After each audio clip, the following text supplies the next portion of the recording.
Inilah Injil suci menurut Lukas. Pada suatu kali, Yesus mengusir dari seorang suatu setan yang membisukan. Ketika setan itu keluar, orang bisu itu dapat berkata-kata. Maka heranlah orang banyak. Tetapi ada di antara mereka berkata, "Ia mengusir setan dengan kuasa Beelzebul, penghulu setan." Ada pula yang meminta suatu tanda dari surga kepadanya untuk mencobai dia.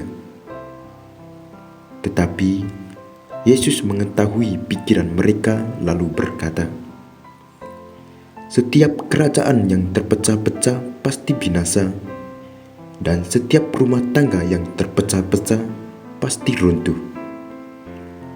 Jikalau iblis itu juga terbagi-bagi dan melawan dirinya sendiri, bagaimanakah kerajaannya dapat bertahan? Sebab kamu berkata bahwa aku mengusir setan dengan kuasa Beelzebul. Jadi, jika aku mengusir setan dengan kuasa Beelzebul, dengan kuasa apakah pengikut-pengikutmu mengusirnya? Sebab itu, merekalah yang akan menjadi hakimmu. Tetapi, jika aku mengusir setan dengan kuasa Allah, maka sesungguhnya kerajaan Allah sudah datang kepadamu. Apabila seorang yang kuat dan yang lengkap bersenjata menjaga rumahnya sendiri, maka amanlah segala miliknya. Tetapi, jika seorang yang lebih kuat daripadanya menyerang dan mengalahkannya, maka orang itu akan merampas perlengkapan senjata yang diandalkannya dan akan membagi-bagikan rampasannya. Siapa tiada bersama aku, ia melawan aku, dan siapa tidak mengumpulkan bersama aku, ia mencerai-beraikan." Demikianlah sabda Tuhan.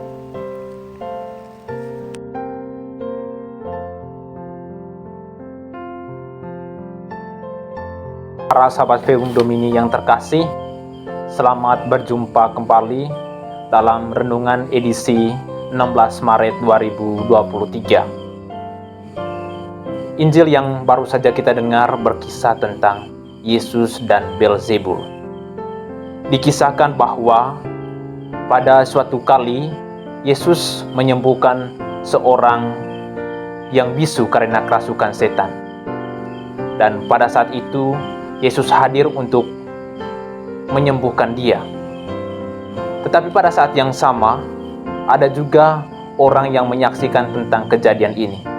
Lalu mereka memberi reaksi sesuai dengan apa yang mereka rasakan. Ada yang memberi reaksi dengan mengagumi dan heran apa yang dilakukan oleh Yesus. Dan ada juga yang meminta tanda dari surga dan hanya untuk menguji Yesus. Dan yang terakhir adalah ada yang bereaksi dengan mengatakan bahwa apa yang dilakukan oleh Yesus itu berkat kuasa Beelzebul. Dan apa yang dipikirkan oleh orang-orang ini telah diketahui oleh Yesus. Dan dengan demikian, ia berusaha untuk memberi klarifikasi tentang apa yang terjadi sesungguhnya. Yesus mengatakan bahwa setiap kerajaan yang terpecah-pecah pasti binasa, dan setiap rumah tangga yang terpecah-pecah pasti runtuh. Jikalau iblis itu juga terbagi-bagi dan melawan dirinya sendiri, bagaimanakah kerajaannya dapat bertahan?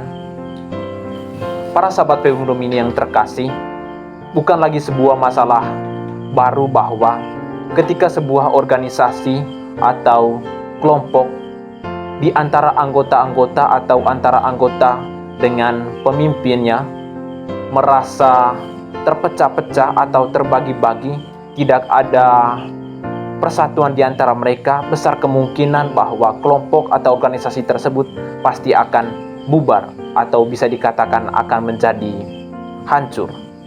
Demikian juga dengan para setan yang disebutkan juga dalam Injil hari ini. yang bisa dikatakan dalam tanda kutip adalah mereka adalah sebuah kelompok oposisi dari Yesus. Mereka juga memiliki visi misi dan memiliki cita-cita. Dan tentunya untuk mencapai ini mereka juga membutuhkan persatuan atau solid di antara mereka.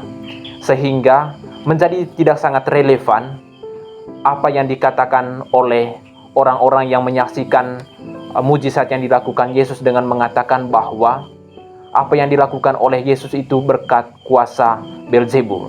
Tidak mungkin Beelzebul yang adalah kepala setan bisa melawan anak buahnya sendiri. Ini sebuah hal yang mustahil, ya. Karena mereka memiliki visi misi yang sama yang tentunya harus dijalankan secara bersama-sama. Nah, para sahabat Verbum Domini yang terkasih, ketika para setan saja membutuhkan persatuan atau kesulitan dalam kelompok mereka, bagaimana dengan kita sebagai anggota gereja? Pada bagian terakhir dari Injil hari ini, Yesus mengatakan bahwa siapa tidak bersama aku, ia melawan aku, dan siapa tidak mengumpulkan bersama aku, ia mencerai-beraikan.